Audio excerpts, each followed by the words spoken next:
Saudara-saudariku yang terkasih dalam Kristus, seperti halnya tadi kita mendengarkan pengantar dari Romo Heru bahwa Trihari Suci sudah kita mulai pada malam ini, yakni Kamis Putih dan esok hari Jumat Agung, dan ditutup dengan malam Paskah. Hari-hari itu menjadi satu kesatuan dan seringkali kita kenal sebagai Triduum.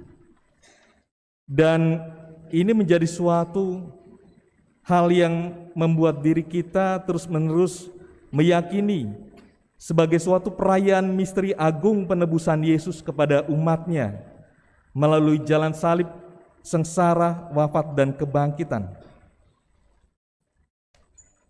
Kamis Putih, kalau kita sebut sebagai dalam bahasa Inggrisnya Holy Thursday atau Maundy Thursday, ini kita dalam bahasa Indonesia adalah Kamis Putih. Dan kalau kita menelusuri Maundy Thursday, Maundy rupanya berasal dari kata Latin, yakni mandatum, dan artinya adalah perintah. Dalam Injil yang tadi kita dengarkan, aku memberikan perintah baru kepada kamu, yakni supaya kamu saling mengasihi. Sama seperti aku telah mengasihi kamu, sedemikian pula kamu harus saling mengasihi. Perintah baru Yesus sangat jelas, yakni saling mengasihi. Sangat sederhana, tetapi sulit untuk konsisten kita lakukan.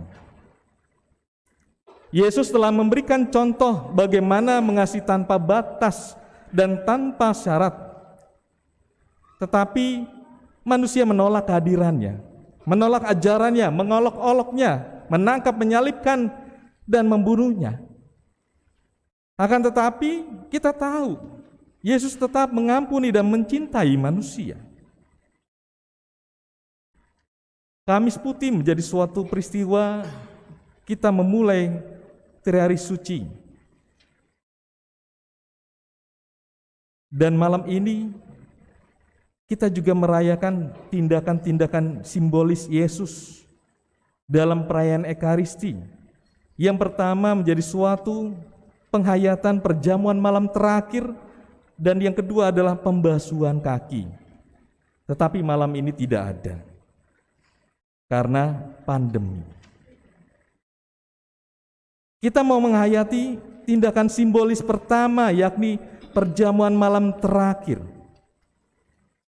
Tindakan Yesus menegaskan ada satu dan dua peristiwa yang berkaitan dengan iman kita.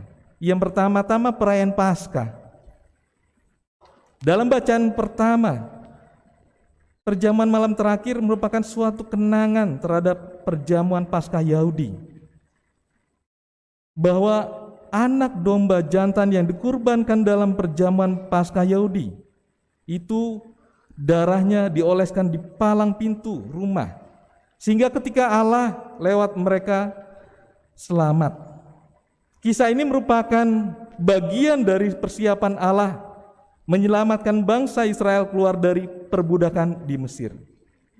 Akan tetapi dalam perjanjian baru, Yesus sendirilah yang menjadi kurban dalam Paskah.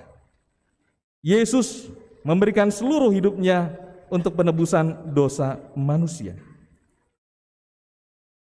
Dan perjamuan malam terakhir yang kedua adalah artinya kita lihat sebagai suatu penetapan Ekaristi.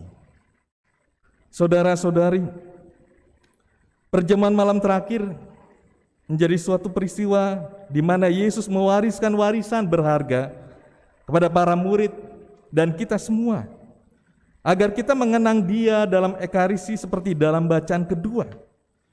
Saat Ekaristi itulah Yesus sendirilah yang menjadi kurban, dan demikian Yesus sendirilah yang menetapkan Ekaristi sebagai sakramen, kehadiran dirinya. Inilah tubuhku, perbuatlah ini menjadi peringatan akan daku. Kita tahu sebagian ahli tafsir kitab suci dan teologi meyakini jika Yesus juga menetapkan Ekaristi sebagai sakramen, maka Yesus pula lah pada perjamuan malam terakhir menetapkan sakramen imamat, yakni para gembala yang menjadi in persona Christi, agar Ekaristi dirayakan turun-temurun untuk mengenang Dia. Kami berdua Selasa yang lalu sudah memperbarui janji imamat kami. Dan inilah menjadi suatu peristiwa kami tetap meyakini, tetap menghayati diri kami sebagai para gembala yang menjadi in persona Christi dan menjadi sarana keselamatan Allah dalam diri umat. Dalam Ekaristi juga Yesus menyatakan dirinya sebagai roti dari surga. Akulah roti hidup yang telah turun dari surga. Barang siapa datang kepadaku, ia tidak akan lapar lagi.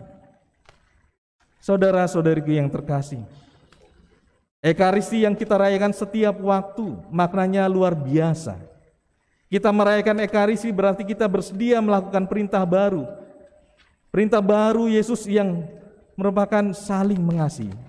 Merayakan Ekaristi berarti kita bersyukur bahwa kita ikut serta dalam Paskah Tuhan Yesus, mengorbankan dirinya di kayu salib. Kita sebagai pengikutnya berarti dipanggil untuk berjuang setia. Tidak ada kesetiaan tanpa ketaatan dan pengorbanan. Ini merupakan tindakan simbolis bahwa betapa Yesus mencintai murid dan kita semuanya yang mencintai dan melakukan penghayatan hidup kita. Saudara-saudariku yang terkasih, dan akhirnya kita melihat yang biasanya sebelum pandemi kita melihat ada pembasuhan kaki pada Kamis Putih, tetapi malam ini kita juga mau menilik kembali dan menghayati bahwa pembasuhan kaki yang dilakukan Yesus saat itu adalah suatu sikap merendahkan diri. Saat membasuh kaki para muridnya, Yesus menanggalkan jubahnya, dan ini bukan sekedar ritual, tetapi bermakna simbolis, yakni Yesus merendahkan diri, melakukan pekerjaan hina. Dan yang kedua, dari pembasuhan kaki kita juga melihat ada simbol pembersihan atau penebusan dosa. Yang sering kita dengarkan tadi dalam Injil, tidak semua kamu bersih. Yesus mengatakan sabda itu kepada para muridnya. Yesus sudah tahu bahwa para muridnya akan menyangkalnya dan bahkan menyerahkannya kepada para penyamun. Tetapi lagi-lagi kita tahu tindakan Yesus merupakan jalan pengampunan. Tindakan simbolis pembasuhan kaki menjadi ajakan agar kita sadar bahwa kita rapuh, tidak semua kita bersih dan kita butuh dibersihkan. Mungkin ada juga kebiasaan-kebiasaan dalam keluarga Katolik, ya, pembasuhan kaki dalam keluarga. Itu mungkin masih ada. Kalau nggak ada ya sudah, ya. Saudara-saudariku yang terkasih, cinta kasih adalah suatu perintah baru yang memiliki daya mengubah, daya transformatif yang lama menjadi baru, yang menyesakan menjadi menyegarkan. Kita semua diutus ke dalam keluarga kita, ke dalam kelompok hidup kita, dalam kelompok karya kita. Kita membawa perintah baru yang diperintahkan Allah lewat Tuhan kita Yesus Kristus. Pada kesempatan ini, marilah kita bersama-sama menghayati perintah baru itu di dalam keluarga kita masing-masing. Terutama pada masa pandemi ini, kita semua diuji, kita semua ditantang untuk melakukan tindakan-tindakan kasih yang sangat amat sulit yang kita lakukan, kita perjuangkan dalam karya hidup kita. Semoga pada malam ini kita menghayati Ekaristi sebagai sumber dan puncak kehidupan kita, sebagaimana itu sudah dihayati, sudah diberikan kesaksian lewat orang-orang kudus dan juga orang-orang lain yang mencintai perayaan Ekaristi sebagai kekuatan hidup mereka. Tuhan memberkati kita semuanya. Amin.